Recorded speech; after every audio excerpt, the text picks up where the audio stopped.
रख हौसला वो मंजिल भी आ जाती है, हंसी के पास चलकर समंदर भी आएगा, मत बैठे तुम कर मंजिल के मुझसे फिर एक दिन आप सभी को मंजिल भी मिलेगी और मंजिल मिलने का आनंद देगा। नमस्कार दोस्तों, आप सभी का हमारे यूट्यूब चैनल पर स्वागत है। अगर आप आज हमारे यूट्यूब चैनल पर पहली बार आए हैं तो चैनल को सब्सक्राइब और यूट्यूब पास वाली घंटी दिखाई दे रही इसे जरूर, जिससे आने वाली वीडियो की नोटिफिकेशन आप सबको सबसे पहले मिलेगी और वीडियो को सबसे पहले देखना। तो दोस्तों शुरुआत करते हैं। आप सभी को पता है सबसे हम पहले देखते हैं आज की तारीख या दिनांक क्या है। तो आज है 5 अप्रैल 2024 और today current affair episode number ये है हमारा पूरे 250। अगर आपने पिछला एक भी एपिसोड नहीं देखा है तो वो सभी भी जरूर देख लेना, क्योंकि उसमें मैंने आप सभी के लिए most important current affair plus static GK भी कवर करवाए।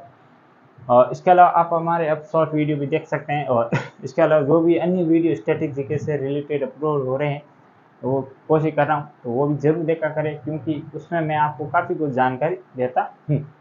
इस वीडियो के अंदर हम विश्व, भारत और राजस्थान इन तीनों का तो मैं आपको बताने वाला हूँ करंट अफेयर, प्लस मैं इसमें आपको बताने वाला हूँ प्लस इसमें होने वाला है स्टैटिक जो सामान्य ज्ञान होता है या स्टैटिक जीके होता है जो एसएससी एग्जाम में पूछते हैं वो बताने वाला हूँ। तो आज पहला क्वेश्चन है, हाल ही में हिंदी रंगमंच दिवस कब मनाया गया है? आपको ये बताना है कि हिंदी जो रंगमंच दिवस है ये कब मनाया गया है। ऑप्शन ए है वो है 2 अप्रैल, ऑप्शन ए वो है 1 अप्रैल, ऑप्शन जो सी है वो है 3 अप्रैल और ऑप्शन डी है वो है 4 अप्रैल। तो क्या होगा इसका राइट आंसर? तो इसका राइट आंसर होगा वो होगा ऑप्शन नंबर बी 3 अप्रैल। 3 अप्रैल को प्रतिवर्ष कौन सा दिवस मनाया जाता है? तो ये मनाया जाता है हिंदी रंगमंच दिवस, मतलब हिंदी जो थिएटर जो डे है ये मनाया जाता है। ये आपको ध्यान रखना है। और इसकी शुरुआत कब हुई थी? तो इसकी शुरुआत हुई थी 2005 के अंदर। और इसके अलावा अन्य दिवस तो अभी कम आ रहे हैं। 7 अप्रैल को आएगा विश्व स्वास्थ्य दिवस, उस पर हम बात करने वाले हैं। बाकी कोई इंपॉर्टेंट दिवस नहीं है, ये एक ही दिवस है अभी तक, ध्यान रखना। और इसके अलावा आज का दूसरा क्वेश्चन है, हाल ही में भारत के शीर्ष शतरंज खिलाड़ी कौन बने? आपको ये बताना है कि भारत के जो शीर्ष जो शतरंज या चेस होता है उसके शीर्ष खिलाड़ी कौन बने। ऑप्शन ए है वो है अर्जुन देव, ऑप्शन बी है वो है अर्जुन एरिंगामी, ऑप्शन सी है वो है राजेश शर्मा और ऑप्शन डी है वो है विश्वनाथ आनंद। तो क्या होगा इसका राइट आंसर? तो इसका राइट आंसर होगा वो होगा option number B Arjun Erigaisi. Arjun Erigaisi है जो कि भारत के शीर्ष शतरंज खिलाड़ी है, ये आपको ध्यान रखना है। और इसके अलावा हाल ही में चैंपियनशिप जीती है, प्रथम स्थान पर आए थे। दूसरे नंबर है जो चौथा नंबर है वो है विश्वनाथ आनंद। तो ये आपको ध्यान रखना कि भारत के पहले शतरंज के खिलाड़ी है और इनकी पुस्तक का नाम है वो है माइंड मास्टर। और इसके अलावा एक अन्य सवाल है इनसे संबंधित कि इन्हें प्रथम खेल रत्न अवार्ड से भी नवाजा गया। तो ये भी आपको ध्यान रखना है शतरंज के बारे में। और इसके अलावा आपको एक और बता दूं कि जो शतरंज के जो कितने खंड होते हैं, तो ये होते हैं पूरे 64, ये आपको ध्यान रखें।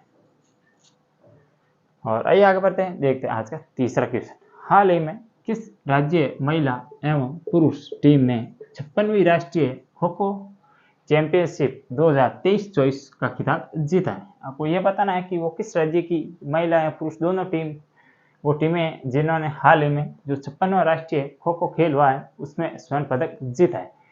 तो ऑप्शन ए है वो है केरल, ऑप्शन बी है वो है बिहार, ऑप्शन सी है वो है राजस्थान और ऑप्शन डी है वो है महाराष्ट्र। तो क्या होगा इसका राइट आंसर? तो इसका राइट आंसर होगा वो होगा ऑप्शन नंबर डी महाराष्ट्र, इसका राइट आंसर होगा। महाराष्ट्र ने हाल ही में 56वीं राष्ट्रीय खो खो प्रतियोगिता चैंपियनशिप 2023-24 का खिताब जीता है। और इसके अलावा महाराष्ट्र की राजधानी है वो है मुंबई। किस द्वीप पर है? तो सालसेर द्वीप पर स्थित है, ये भी आपको ध्यान रखना है। और इसके अलावा महाराष्ट्र के जो सीएम कौन है वो है एकनाथ शिंदे। तो ये भी आपको ध्यान रखना है। और ये आपको बताना है कि महाराष्ट्र के कौन है यहाँ पर वर्तमान में राज्यपाल, तो ये आपको कमेंट बॉक्स में बताना है। और इसके अलावा खो खो को आया तो ये इससे रिलेटेड इतना ही है, ध्यान रखना है। और इसके अलावा राजस्थान के बारे में मैंने काफ़ी कुछ आपको बता कर रहा हूँ, बिहार के बारे में बताया था, केरल के बारे में बताया था। तो इस क्वेश्चन से आपको इतनी जानकारी मिली है तो इसे आप जरूर लिखा करें। तो आइए आगे बढ़ते हैं, देखते हैं आज का चौथा क्वेश्चन, अब्देल फतेह सीसी किस देश के तीसरी बार राष्ट्रपति बने? ऑप्शन ए है वो है रूस, ऑप्शन बी है वो है मिस्र, ऑप्शन सी है वो स्पेन और ऑप्शन डी है वो है कनाडा। तो हाल ही में जो अब्दुल फतेह सीसी है वो किस देश के तीसरी बार राष्ट्रपति बने हैं? तो इसका राइट आंसर होगा वो ऑप्शन नंबर बी, मिस्र। मिस्र के हाल ही में राष्ट्रपति बने वो बने अब्दुल फतेह सीसी। और इसके अलावा मिस्र की राजधानी है वो है कायरा। और नील नदी का वरदान किस कहते हैं, तो वो कहते हैं मिस्र को। ये भी आपको ध्यान रखना है। पर आपको ये क्वेश्चन बताना है कि जो नील नदी का जो उद्गम होकर मिलन कहाँ पर होता है, जैसे यहाँ से एक और आती है येलो नदी और यहाँ से आती है वो कौन सी आती है, रेड या ऑरेंज एक। तो यहाँ पर ये जो मिलती है वो स्थान कौन सा है वो आपको बताना है, और ये कहाँ पर जाकर खत्म होती है नील नदी। मिस्र, और मिस्र की यहाँ पर कौन सी मेसोपोटामिया सभ्यता ही मिस्र से संबंधित है। रूस, हाल ही में रूस के पांचवी बार राष्ट्रपति बने, कौन बने, व्लादिमीर पुतिन। ये आपको ध्यान रखना है। और इसके अलावा स्पेन, रूस की राजधानी है वो है मॉस्को, और स्पेन राजधानी है वो है मैड्रिड। कनाडा राजधानी है ओटावा, कौन सी है, ओटावा। और ये तो थे कुल 4 क्वेश्चन जिसमें मैंने आपको 20 भारत का करंट अफेयर बताए हैं। अब ये जो 2 स्पेशल क्वेश्चन होने वाले हैं ये होंगे विशेष तौर से राजस्थान करंट अफेयर से संबंधित। तो हाल ही में सिद्धि जौहरी को कौन सा अवार्ड से नवाजा गया है। तो आपको ये बताने का सिद्धि जौहरी का संबंध है वो राजस्थान से। अब इनको राजस्थान में एक अवार्ड मिला है, तो वो कौन सा मिला है, तो ऑप्शन ए है वो राजस्थान गौरव अवार्ड, ऑप्शन बी है राजस्थान रत्न अवार्ड, ऑप्शन सी है वो है राजस्थान केसर अवार्ड, और ऑप्शन डी है वो ए व सी दोनों। क्या होगा इसका राइट आंसर, तो इसका राइट आंसर होगा वो ऑप्शन नंबर ए। हाल ही में जो सिद्धि जौहरी है इनको मिला है राजस्थान गौरव अवार्ड। तो ये भी आपको थोड़ा सा ध्यान रखना है। और फिर हम आगे बढ़ते हैं, देखते हैं आज का 6ठा क्वेश्चन और अंतिम क्वेश्चन। हाल ही में किस स्थान पर विधानसभा के उपचुनाव 26 अप्रैल को होने वाले हैं। तो आप सभी को पता होगा एक स्थान जहां पर अब वापस जो जैसे ये लोकसभा के चुनाव होंगे इसके साथ एक विधानसभा के उपचुनाव भी होने वाले हैं। तो ऑप्शन ए है वो बागीदोरा। और बागीदोरा कहाँ पर है, तो बागीदोरा है वो है बांसवाड़ा के अंदर। और इसका नंबर 2 पर है वो है शिव विधानसभा क्षेत्र कहाँ पर है, तो वो है बाड़मेर के अंदर। ऑप्शन जो सी है वो है श्रीकरणपुर। ये कहाँ पर है, तो ये है गंगानगर के अंदर।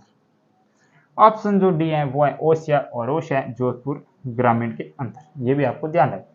तो कहाँ पर हाल ही में उपचुनाव होने वाले हैं, तो ये होंगे बागीदोरा बांसवाड़ा के अंदर उपचुनाव होने वाले। कब होंगे, तो 26 अप्रैल को। किसके साथ होंगे, लोकसभा चुनाव के साथ।